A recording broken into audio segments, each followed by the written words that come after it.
ये 27 सितंबर 1893 मैंने आपको क्यों बताया, क्योंकि 27 सितंबर 2015 को नरेंद्र भाई मोदी भी शिकागो में खड़े थे और 27 सितंबर 1893 को स्वामी विवेकानंद 121 साल पहले 121 साल पहले स्वामी विवेकानंद गए थे। और स्वामी विवेकानंद का नाम क्या था? नरेंद्र। उनका भी नाम नरेंद्र था और इनका भी नाम नरेंद्र है। वो भी जब गए थे तो दुनिया में छा गए और ये भी जब गए तो दुनिया में छा गए। कैसे छा गए? आप लोगों ने अपनी नंगी आंखों से टेलीविजन के पर्दे पर देखा होगा कि जब शिकागो की सभा में नरेंद्र भाई मोदी खड़े थे तो फेसबुक के ऑफिस पे गए थे। आप लोगों ने देखा था कि नहीं देखा था? वो तारीख कौन सी थी? वो तारीख 27 सितंबर 2015 थी। और उस दिन जब यहाँ खड़े थे तो 2 वाक्य उन्होंने लिखा था, 2 वाक्य लिखा था। आप लोगों को याद है क्या लिखा था? किसी ने देखा? अब आईटी के लोग कैसे फेसबुक को अपडेट करोगे? नरेंद्र भाई मोदी ने केवल 2 वाक्य लिखा। एक लिखा सत्यमेव जयते और दूसरा लिखा भारत माता की जय। और दोनों चीज हिंदी में लिखा था। अगर आप लोगों ने फेसबुक पे देखा, अगर याद आई हुआ, कल्पना करिए, वो भी 1893 से 2015, एक लंबी यात्रा है। और उसके बाद 1893 के बाद हम लोग 1900 में पधारते हैं। 1900 आप सब लोग जानते हैं कि स्वामी विवेकानंद इस दुनिया से जब जाने लगे तो उन्होंने एक अंतिम संदेश अपना दिया था। और अंतिम संदेश क्या था? उत्तिष्ठ जागृत प्राप्त कराने को तक उठो जागो और जब तक लक्ष्य की प्राप्ति न हो तब तक विश्राम मत करो। 1902 आया, 1904 आया, 1905 का बंग आंदोलन हो गया, 1906 में मुस्लिम लीग की स्थापना हो गई, 1913 में महात्मा गांधी का राजनीति में प्रवेश हो गया, 1914-15 में सरदार वल्लभ भाई पटेल पढ़ाई करके राजनीति में आ गए। 13 अप्रैल 1919 को जलियांवाला बाग का कांड हो गया और पूरा बाग खून से रंग दिया गया। 1921 में असहयोग आंदोलन हो गया, 1922 में चौरी चौरा कांड हो गया, 1925 में काकोरी कांड हो गया, 1929 में पूर्ण स्वराज की घोषणा हो गई, 1930 में नमक आंदोलन हो गया, 1932 में इरविन समझौता हो गया, 1934 में रहमत अली नामक नौजवान ऑक्सफोर्ड यूनिवर्सिटी का पाकिस्तान का प्रपोजल, नेपाल, पंजाब, नेपाल, अफगानिस्तान, यशपाल तानखा, बलूचिस्तान को मिलाकर के पाकिस्तान का नक्शा खींच दिया। और 1940 में जिन्ना ने कहा कि अब पाकिस्तान के नीचे कोई समझौता नहीं होगा। कांग्रेस के अधिवेशन में 1942 का भारत छोड़ो आंदोलन हुआ और महात्मा गांधी जो अहिंसा के पुजारी थे, उन्होंने नारा क्या दिया? आप सब लोग जानते हो। महात्मा गांधी ने नारा दिया डू एंड डाई, करो और मरो का नारा दिया। जो अहिंसा के पुजारी महात्मा गांधी थे उनको करो और मरो का नारा देना पड़ा। हमको आपको सबको पता है। उसके बाद 16 अगस्त 1945 को बंगाल में सीधी कार्रवाई हुई और बंगाल की सीधी कार्रवाई में 10,000 लोग मारे गए और इतने ही लोग अपाहिज हुए। और उसके बाद चलते चलते जिस देश की आज़ादी के लिए लोग लड़ाई लड़ रहे थे वह देश एक दिन बाद आज़ाद हुआ। उसके एक दिन पहले मेरी माँ का बंटवारा हो गया और 14 अगस्त 1947 को पाकिस्तान बनता है और 15 अगस्त 1947 को भारत माता को आज़ादी मिलती है। इसलिए आज़ादी का पर्व उनके यहाँ स्वतंत्रता दिवस 14 अगस्त को मनाया जाता है और हमारे यहाँ 15 अगस्त को मनाया जाता है। जिस माँ की आज़ादी की लड़ाई हम आप लड़ रहे थे वह माँ को एक दिन बाद आज़ादी मिलती है। उसके एक दिन पहले पाकिस्तान आज़ाद हो जाता है। आज़ादी मिलने के तुरंत बाद 21 अक्टूबर 1947 को पाकिस्तान का हमला हो जाता है। कबालाई देश में उनकी सेना जफराबाद होते हुए आगे बढ़ जाती है। उसके बाद 2 निशान 2 विधान 2 प्रधान की व्यवस्था हो जाती है। 1 जनवरी 1948 को सीज फायर हो जाता है और देखते देखते 72,400 वर्ग किलोमीटर जमीन कट करके पाकिस्तान के कब्जे में चली जाती है, जिसको हम लोग पाक अधिकृत कश्मीर कहते हैं, जहाँ से आतंकी आते हैं हमारी माताओं और बहनों का आसन काट करके चले जाते हैं। पाकिस्तान जिंदाबाद लिखते हैं। सरदार पटेल ने कहा था नेहरू को एक दिन बहुत पछताएगा, लेकिन मेरे नौजवान मित्रों, नेहरू तो दुनिया से चले गए, भारत आज भी रो रहा है, करा रहा है और भिलक रहा है। परिणाम क्या था? देखिए, आप लोगों ने बॉर्डर फिल्म देखी होगी, बहुत सारे लोगों ने बॉर्डर फिल्म देखा होगा। बॉर्डर फिल्म में लियाकत समझौता दिखाया गया था। इसमें से कितने लोगों को पता है लियाकत समझौता का? फिल्म तो आपने देखा, लेकिन लियाकत समझौता की तारीख पता है? 18 अप्रैल 1950 को लियाकत समझौता हुआ था और जिस दिन लियाकत समझौता हुआ था उसी दिन डॉक्टर मुखर्जी नेहरू की कैबिनेट से त्याग पत्र देकर के अलग हो गए थे और परम पूजनीय गुरु जी से मिल करके 21 अक्टूबर 1951 को जनसंघ की स्थापना किए थे। तब से दीपक हमारा चुनाव निशान बना था। जनसंघ की यात्रा वहाँ से प्रारंभ हुई थी। 21 अक्टूबर 1951 की वो तारीख थी। उसके बाद यात्रा आगे बढ़ी। 61 और 62 चाइना का युद्ध हुआ। भारत का प्रधानमंत्री कबूतर उड़ा रहा था। कोई नहीं पूछा कि वहाँ पर हमारे वीर नौजवान गोली खा रहे हैं। किसी के बहन की हाथ की चूड़ी टूट रही थी, किसी के माथे का सिंदूर मिट रहा था, लेकिन भारत का प्रधानमंत्री कबूतर उड़ा रहा था। हिंदी चीनी भाई भाई कह रहा था। अगर कबूतर उड़ता हुआ चित्र कोई पूछे कि कहाँ पर है, तो आप बता सकते हो पटना रेलवे स्टेशन पर जैसे उतरोगे, बाहर निकलोगे, तो नेहरू जी कबूतर उड़ाते हुए वहाँ चित्र उनका लगा है।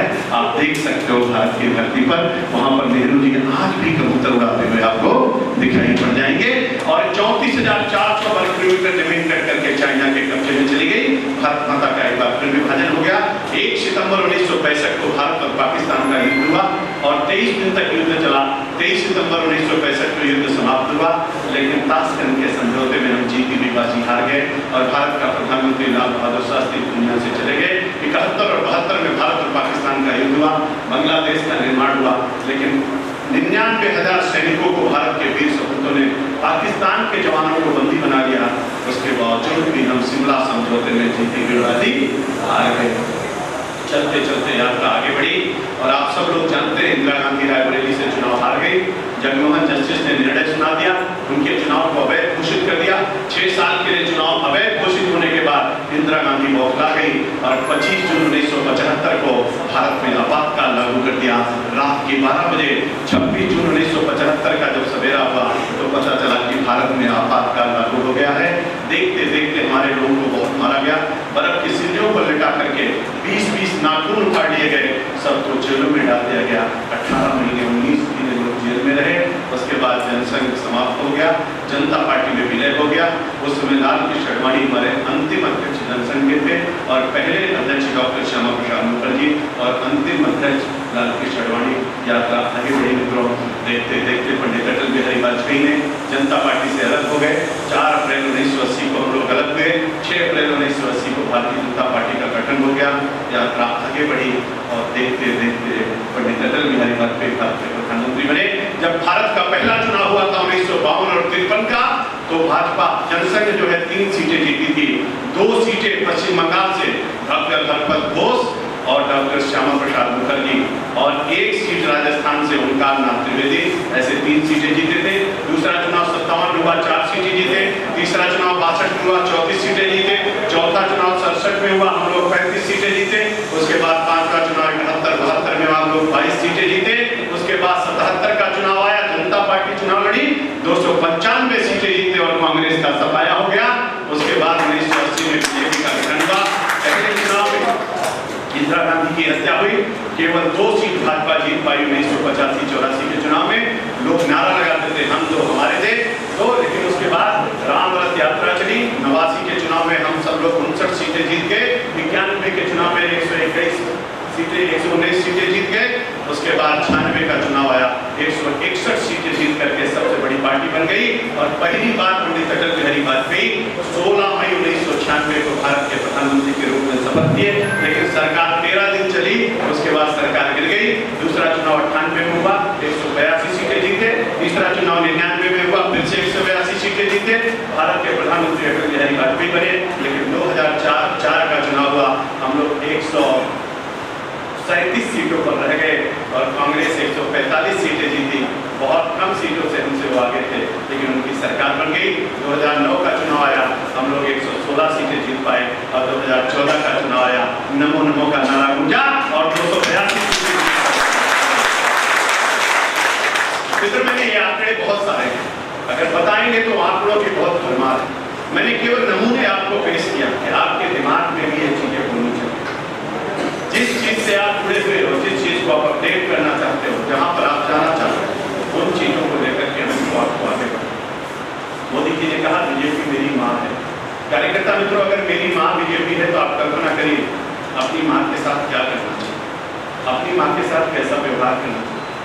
आपके घर में पूजा होती है, कलश की स्थापना होती है, माता जी पिताजी व्रत रहते हैं, आप लोग भी नवरात्र का व्रत रहते हो, मंदिर में जाते हो, रुद्राभिषेक करते हो, कलश की स्थापना करते हो, सरस्वती का पाठ कराते हो। पंडित जी कहते हैं सबसे पहले पृथ्वी बनाओ, और पूजा किसकी कराते हैं? पृथ्वी की कराते हैं। और अंत में जब उठने लगते हो तो पंडित जी कहते हैं आज नहीं का जल छिड़क करके अपने आसन के नीचे माथे को लगाओ। यानी पहली पूजा धरती माता की और अंतिम पूजा भी धरती माता की हम आप करते हैं। इसीलिए अथर्ववेद में कहा गया, माता भूमि पुत्रो हम पृथिव्याम, तू मेरी माँ है और मैं इस पृथ्वी का पुत्र हूँ। अगर मैं इस पृथ्वी का पुत्र हूँ तो माता की भी माता कोई है तो धरती माता है। इसलिए नौजवान मित्रों, जिएंगे तो भारत माता के लिए और मरेंगे तो भारत माता के लिए। और अगर ऐसा संकल्प हमारे आपके मन में है तो आपको कुछ बातें याद रखनी चाहिए। बहुत लूटा है अपनी माँ को, बहुत प्रताड़ित किया है मेरी माँ, लोगों ने बहुत अपमानित किया। कुछ लोग मेरी माँ को टाइम कहते हैं। अगर जो टाइम कहता है, इससे जुड़ा हुआ कोई व्यक्ति कहीं पर किसी के दरवाजे पे आता है तो पूछना चाहिए पकड़ के, मेरी माँ को टाइम कहने वाले लोग मेरे सामने कैसे आते हैं।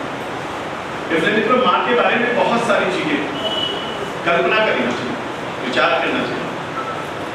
कार्यकर्ता मित्रों, एक एक बात, पूरी सरकार की उपलब्धियां आप में से बहुत लोगों को पता हो, लेकिन अगर अभी हम पूछे लगातार 100-200 आपको बताना हो, सारे राज्यों से तुलनात्मक अध्ययन करना हो, जीडीपी जीएनपी के बारे में चर्चा करना हो, ग्रोथ रेट के बारे में चर्चा करना हो, कृषि विकास दर के बारे में चर्चा करनी हो, डॉलर के मुकाबले रुपए के बारे में चर्चा करनी हो, आपको डिबेट पे बैठा दे महंगाई के नुकसान के बारे में चर्चा करनी हो, अगर इस सारे बिंदु की चर्चा करनी है तो मेरे ब्रेन में होने चाहिए, मेरे कंप्यूटर में और मेरे मेल से जाओगे, कंप्यूटर को चेक करोगे, आप क्या करके खोजोगे, उसको ढूंढोगे, गूगल बाबा पे जाओगे, गूगल बाबा पे जाने से पहले काम खत्म हो जाएगा।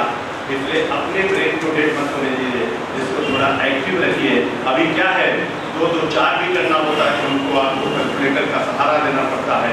लोग अब भूलना शुरू कर दिए हैं, अपना नंबर भी याद नहीं रहता, अपने घर का भी नंबर याद नहीं रहता। इसलिए मित्रों, इसका प्रयोग खूब जम करके करिए, लेकिन इसका प्रयोग भी करते रहिए, नहीं तो ये गड़बड़ हो जाएगा तो इसका प्रयोग नहीं कर पाओगे। इसलिए कार्यकर्ता मित्रों, कुछ भी प्रयोग करते हैं। मैं आज आपका कुछ भी प्रश्न नहीं कर रहा हूँ, मेरे पास, मैं नीचे सोच रहा था कि आपसे कुछ पूछूंगा।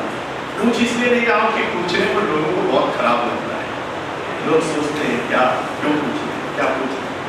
लेकिन कुछ बेसिक प्रश्न ऐसे हैं जो मन को बहुत प्रताड़ित दुखी करते। और युवा आज का जो है वो बेसिक प्रश्नों को नहीं जानता। आप ट्विटर पे तो अच्छा खेलते हो, व्हाट्सएप पे तो अच्छा खेलते हो, फेसबुक पे बहुत अच्छा खेलते हो, पूरी रात चैटिंग करते हो, सब कुछ करते हो, लेकिन भारत की संस्कृति, भारत की सभ्यता, भारत का संस्कार, भारत का अध्यात्म, भारत की वाणी, भारत का विचार, भारत के व्यवहार, इसको जानते कि नहीं जानते हो, ये बड़ा मुश्किल है, बड़ा कठिन।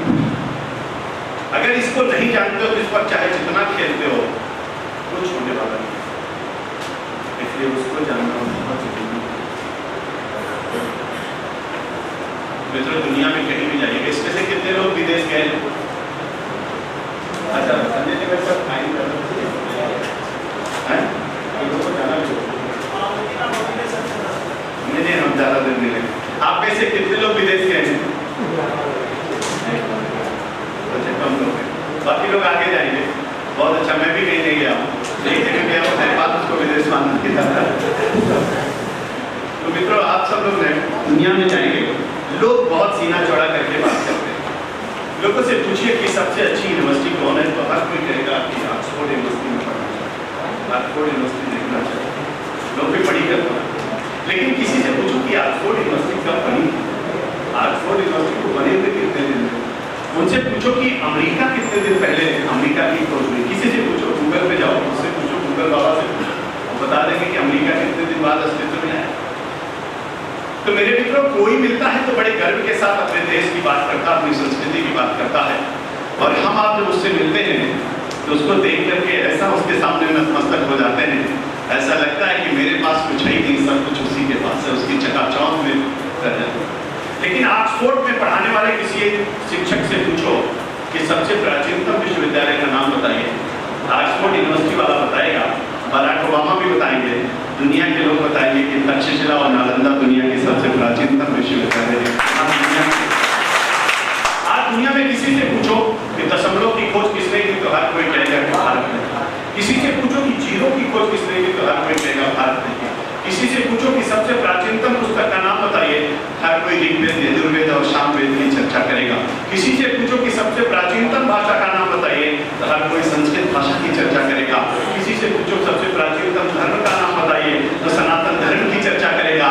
और किसी से पूछो सबसे प्राचीनतम मंत्र का नाम बताइए, तो हर कोई गायत्री महामंत्र की चर्चा करेगा। और किसी से पूछो कि गणित की खोज, अंक की खोज किसने की, तरह कोई भारत की तरफ इशारा करेगा।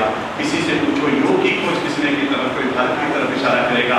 चाइना बहुत शक्तिशाली राष्ट्र है, लेकिन चाइना के प्रधानमंत्री राष्ट्रपति से पूछो कि कौन सा धर्म मानते हो, तो चाइना के लोग कहेंगे बौद्ध धर्म मानते हैं। उनसे पूछो कहाँ से आया, तो कहेंगे भारत की धरती से आया, जिसको चाइना के लोग मानते हैं।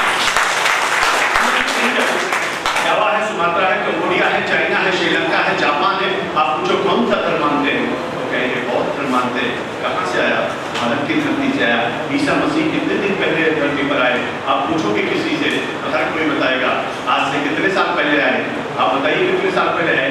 जब से ईस्वी सन प्रारंभ हुआ, जब से ईस्वी सन प्रारंभ हुआ, आप सब लोग जानते हो कितने साल हुआ, 2100 साल हुआ। 21वीं शताब्दी चल रही है। और किसी से पूछो, हमारे मुस्लिम भाई से, किसी मौलवी से पूछो इस्लाम धर्म कितने दिन पहले आया, तो हिजरी कैलेंडर देखोगे 1400 साल पहले आया। 1400 साल पहले इस्लाम नहीं था, 2100 साल पहले ईसाई नहीं था। अगर दुनिया में कोई था तो हम थे, आप थे,